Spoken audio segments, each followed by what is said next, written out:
Welcome to Dreamers to Leaders, Keeping It Real with Melody podcast. Melody is a born dreamer who started from being a flight attendant and worked her way up into now a tech fashion trendsetter, thought leader, and seasoned entrepreneur in multiple successful ventures. This podcast is for the awakened dreamer. Industry icons will share their humble beginnings up to the leaders they are today. Let's all learn and be inspired. Together, we can all prosper. Hello and welcome to the Dreamers to Leaders podcast. It's a podcast for the dreamers, but more importantly, the doers. I'm your host, Melody. Today, we're excited to have with us a wonderful guest who is a multi-talented personality who will share with us his journey into thriving and flourishing in the entertainment industry here in Hollywood.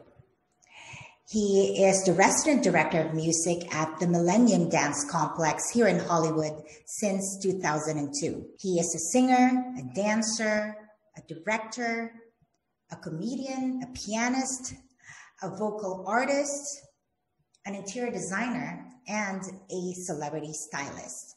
So truly a man of multiple remarkable talent. So ladies and gentlemen, please give it up to Mr. Showmanship himself, Justin Kopplin. Hello, Justin. Welcome to the show. Welcome. Hello. Thank you for having me, Melody. Thank you for joining us here today. I love your suit. Well, I love your dress. All right. Are you ready? Let's begin. I am ready. So if you could share with our audience and take us back to the time where you had those vivid aha moments where it led you to your career moves. Oh, well, these aha moments, I think, came, honestly, when I least expected it. It's those moments where you don't know what's going to happen day to day. You just know, okay, I hope I'm ready. I hope I'm prepared. I hope I did all of my, preparation. And I think the aha moments for me happened when I least expected it. Honestly, I was at work at Millennium Dance and I saw all of these people waiting in a line, like, probably 100 people. And I said, what are you looking for? And they said, we're looking for Tina Turner impersonators. I said, send everyone home. Talk about confidence, Justin. We have to have confidence. We have to have confidence. We have to be ready at a moment's notice. And I'm not a Tina Turner impersonator, but I do sing Proud Mary. And I know, all of her, the choreography. So I did it. And they said, okay, you're going to go in next. With that, they filmed it. And they said, we have to send this to Sandra Bullock right now. Within 2 hours, they had put me in the movie. And it's like, that was the aha moment. It's like, you never know what's going to happen. It went from, what is this people like waiting in this line to you're written into a movie. And I mean, that is the aha moment. So when you saw the line, yes, you didn't purposefully go there. You literally just saw that there was a line. There was a line. You just asked one of those that were falling in line as to why they were falling in line. Yes. And I saw, the lady with the clipboard. So she looked like she was in charge of the line, So I just went up to her and I said, what are you looking for? And she told me. And so I said, all right, I'm going to do it. Let me in. Wonderful, wonderful. So that says a lot about you you mentioned being prepared, right? So just being ready. It may not have been a scheduled audition for you, but you saw the possibility and you just went and cut through the line and just said, send everyone home. Yes. It literally happened, Justin? Yes. Not only did you let them say to let them go home, you actually got the part. I That's got crazy. It is crazy. And so basically what they did is they turned it into an Avril Lavigne impersonation. And honestly, so I get to set, and I didn't realize Sandra Bullock was also the director. So she said, I want you to be Avril Lavigne. We're going to take you to hair and makeup. Dolly Parton was sitting next to me and Sandra Bullock, and it was the three of us. And they said, in this scene, Dolly is going to be chased. Like her impersonator is chasing her in Vegas. And we're going to have you come on as Avril and sing, you know, Complicated. Why'd you have to go and make things so complicated? And that was the scene. So we really just did it. And it was, you know, it was the moment. That was it. And we just went with it. So from Tina Turner, you became Avril Lavigne. Yes. And had to sing this song that for some reason you also knew the lyrics. The lyrics. Yeah. Yes. It was, you just have to be ready. Oh, yeah. Lord God. That's super awesome. That's awesome. You also mentioned about, I don't know how old you were, but your parents took you to this concert. Can you tell us about that? Oh, I was so little. I was 3. Were you 3? We went to see Diana Ross, and she held me on stage for 15 minutes, my dad said. And my mom was carrying me because she invited all of the children to come up on stage to, you know, be with her.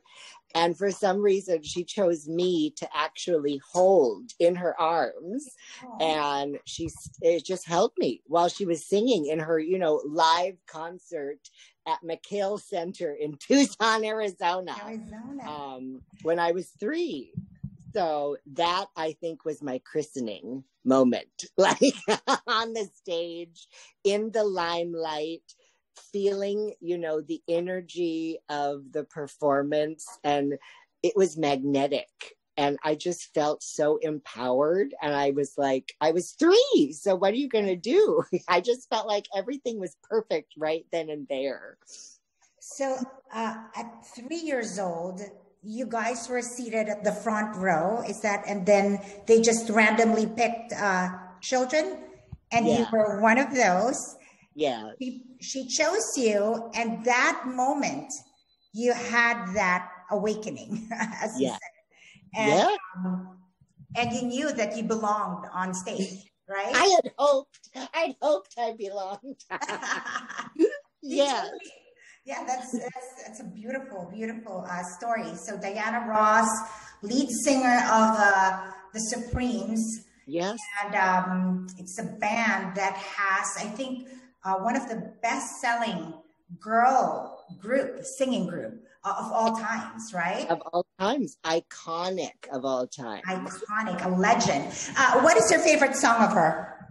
Oh my gosh. God, this is going to be so tough. Ain't No Mountain High Enough, for sure. So give us the chorus. Ain't no mountain high enough, ain't no mountain high enough, ain't no mountain high enough to keep me from you.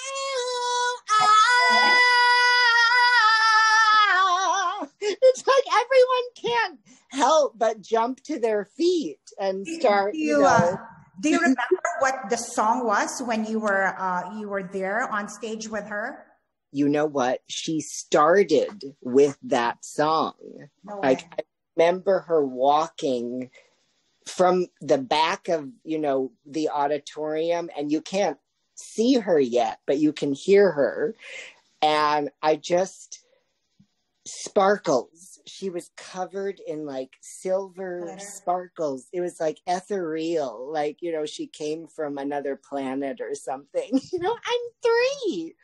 But I just remember this beaming, sparkling, like silver costume that was just like radiating lights and everything. And that's the song she was singing.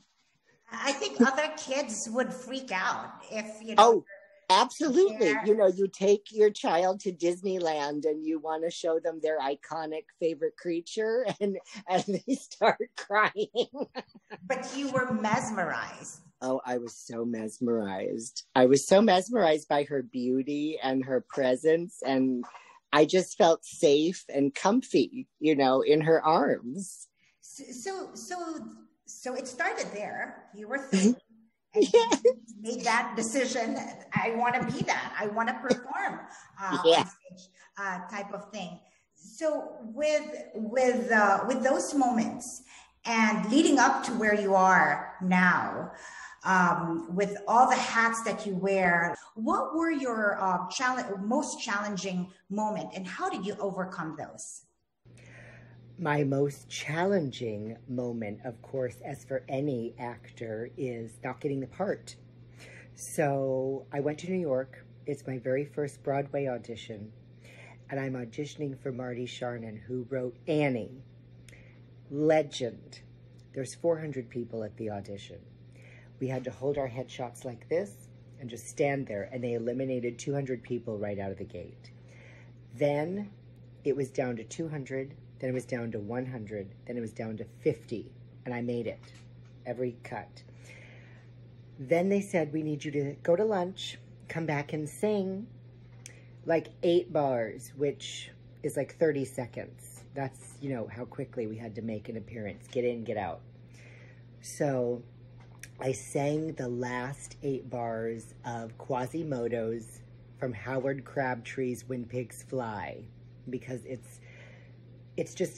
shows your range, you know, in a really short amount of time. I got called back. It was down to me and one other person. So now you go from 400 people to the final 2. I had to go back to New York the next week for the callback. And it was down to me and this other guy. So I played the trumpet. He played what did he play? The saxophone. They ended up casting him. I was devastated. First of all, first Broadway audition. But it gets better. I then booked a movie with Sandra Bullock. So see, there's always something. And so I tell my students, don't freak out. Don't give up. There's always something bigger and better around the corner. So as a vocal coach, you know, been doing this over 20 years now? 20 years. Over 20 years. Like you're only 20, but I love it. You too. Hello. So doing that for 2 decades, seeing various talents, was there anything in terms of, you know, like a rewarding feeling, seeing those aspiring raw talent and you helping them mold and now seeing them flourish? Any moments like that you'd want to share with us, Justin? This is probably the greatest moment of teaching, is seeing someone who started, you know, when they were like 6 years old and now they're in their 20s and they're huge, huge stars. Like the first student that comes to mind is Catherine Newton. She started when she was so little, so tiny, so perfectly adorable. You know, her mother brought her to Los Angeles from Florida. And it was just, you know, the mom and the daughter. Dad stayed at home to hold down the fort. And it's like... Side joke, right? Side joke, sorry. But the most amazing is she was just cast in Big Little Lies, playing Reese Witherspoon's oldest daughter. And when I tell you, her mom called me and she said, you know, Catherine needs to have another voice lesson because she just feels so comfortable around you and you always make her feel so confident.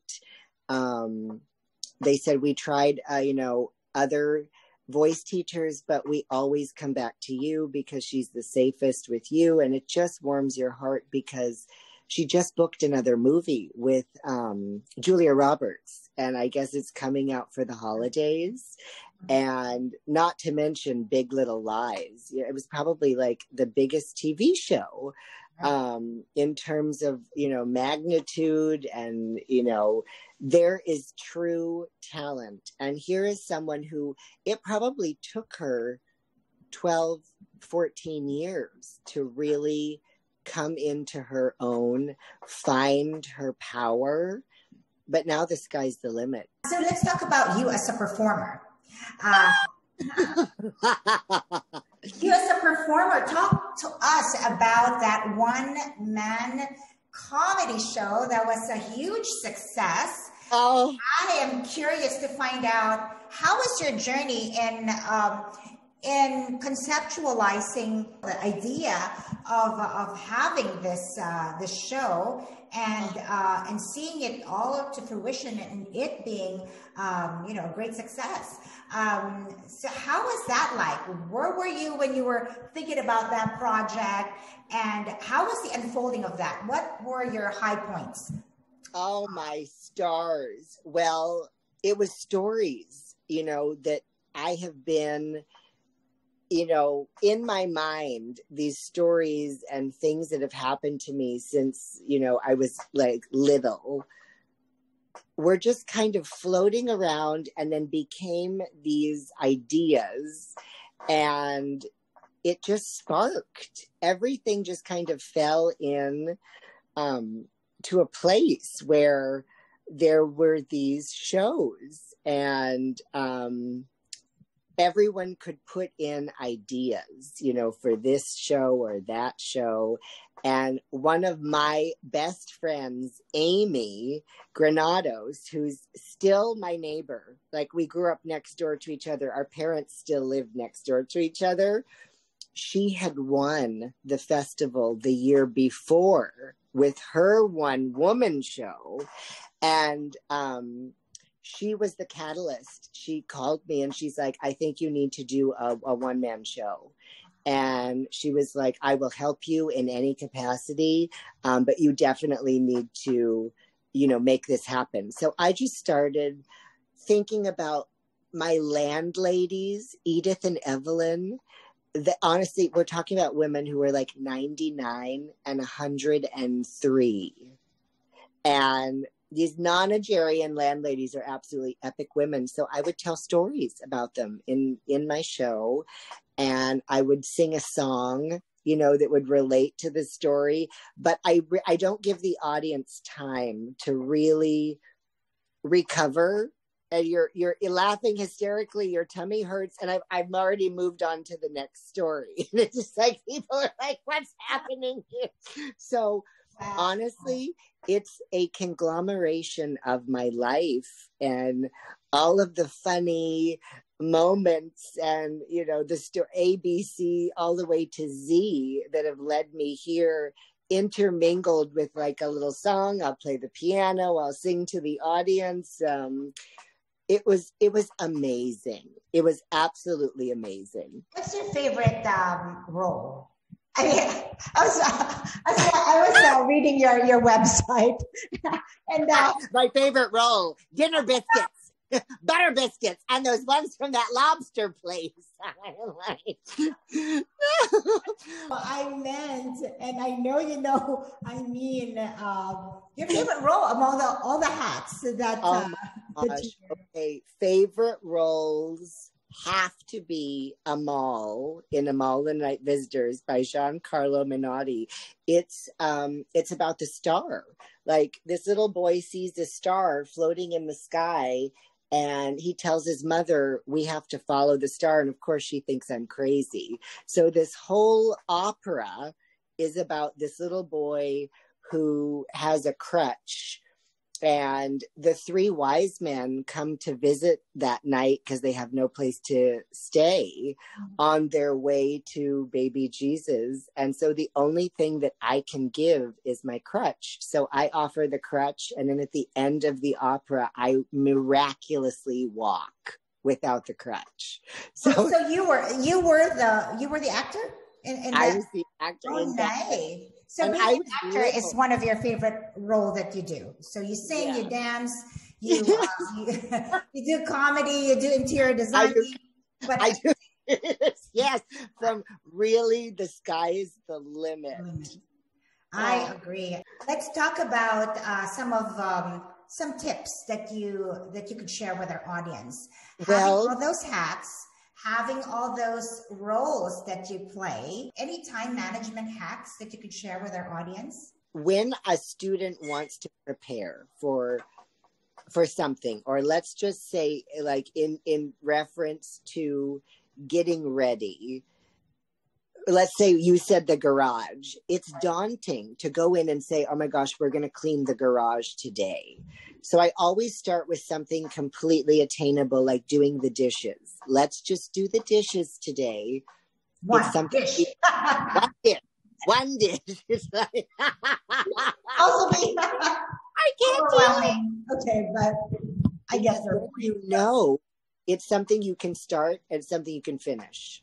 Right. And then you know, oh my gosh, it's like your little pat on the back. That felt good to accomplish it. And then you feel like, okay, what's the next thing I'm going to go accomplish?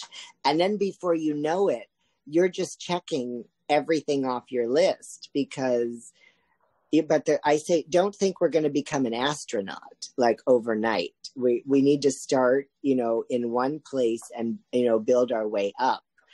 So for my students, I say, okay, well, let's start with the exercise. Let's get our tummies strong. Let's make sure our breathing is correct. Once all of that is intact, we can start to build, from there. And I'm telling you, everyone leaves feeling happier. They feel like they can take over the planet. Where for any profession, whether you're a doctor, a lawyer, a nuclear physicist, you still have those grounding techniques where everyone has to breathe. Everyone has to find center. Everyone has to really hone that one point. And I think if you find that point in you, you can achieve anything. I hear you. So let's talk about you as an entrepreneur. You having a flourishing Airbnb in Beverly Hills. What are your learning moments that you would have not gotten had you not ventured into this type of business? Oh, I could go on, honestly, probably, for the next hour about the impact that the guests have had in Airbnb. It's been 3 years.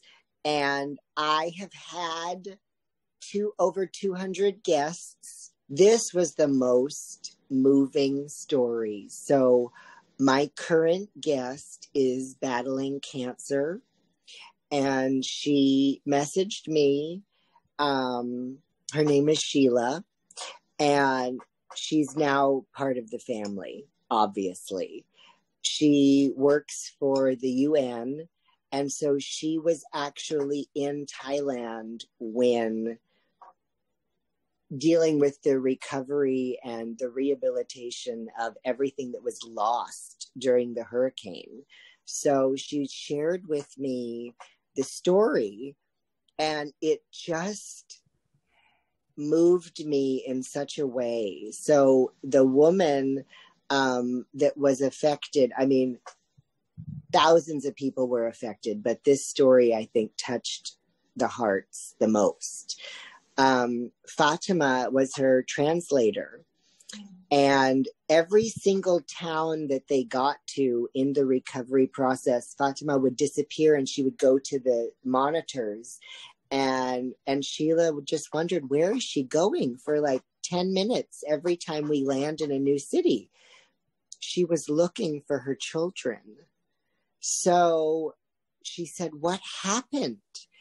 And Fatima told her when the wave struck, she was holding her baby in one of her arms, and then she was holding her other 2 children in the other arm. And she couldn't decide in that moment, which to cling tighter to. And so in an instant, one of the arms, the children were gone. And then she blinked, and in another instance, the baby was gone. So here is this mother who lost her children in a matter of like a minute. And it just speaks volumes, because you don't know how precious everything is until it's gone. And I think that as a person, we have COVID, now we are going through, everyone is getting depressed, everyone is sad, everyone wants things to be better. But then you think about this woman who in 1 minute lost her family. You can't even compare that, to the level of devastation, the level of loss. And my heart goes out to her, because it's that moment of, that is greater. That's the bigger picture in my mind of, true fortitude and going through. And here's this woman who lost her children, yet she's still fighting, to try and help other people, in the rebuilding process of the survival of those communities that suffered so greatly. And my heart just goes out. So basically it's that conversation that also helped you build that type of, looking at things half full or half empty. Exactly. And with this crisis, right? With this crisis and everyone is complaining. Exactly. It's easy for you to just go back to that story and say, you know what are you really bitching about, right? Or what are you really complaining? Exactly. When people suffer that type of loss, that's just, it's beyond. We are here for a higher purpose, that we don't even know what that purpose is until it's staring at you right in the face. And no matter what is going on, no matter what is happening, we have to be there for others. And wholeheartedly, I believe that if we can all just come together as a world, we're better off. I agree. So for those that are, especially you with your role as a mentor, as a vocal coach, as a trainer, what do you say for those talents who are ready to give up, who are just in the brink of quitting and just throwing in the towel? What do you say to them, Justin? Right when a student is feeling like they're about to give up, or they don't have, the necessary tools to move forward, I always tell them, right when the caterpillar thought its life was over, it became a butterfly.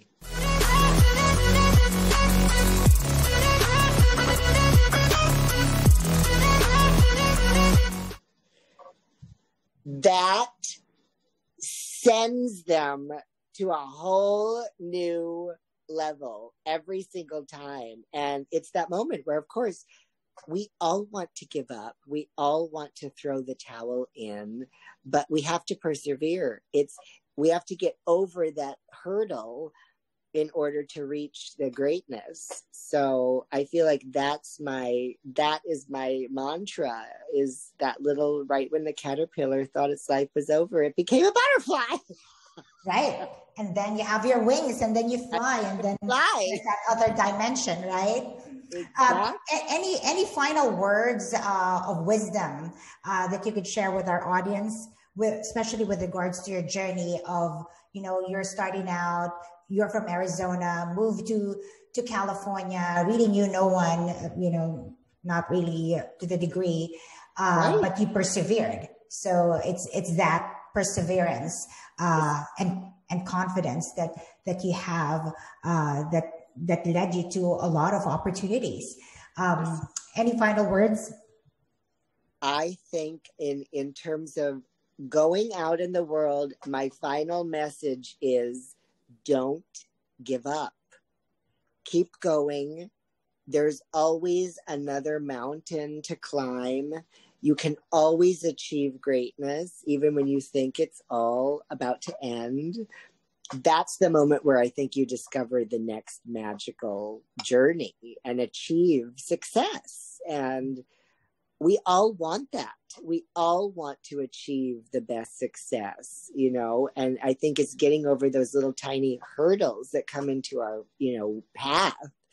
Is overcoming those is leading us to the greatest level of success.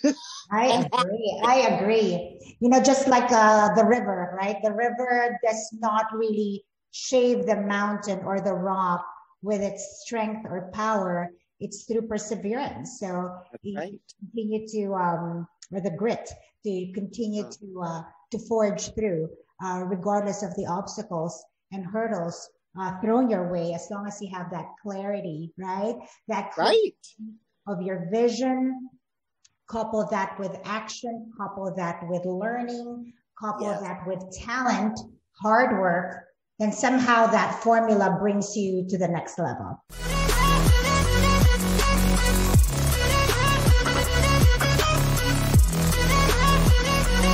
Right? That's correct. That is absolutely correct. And the journey is endless. It's endless. It's endless.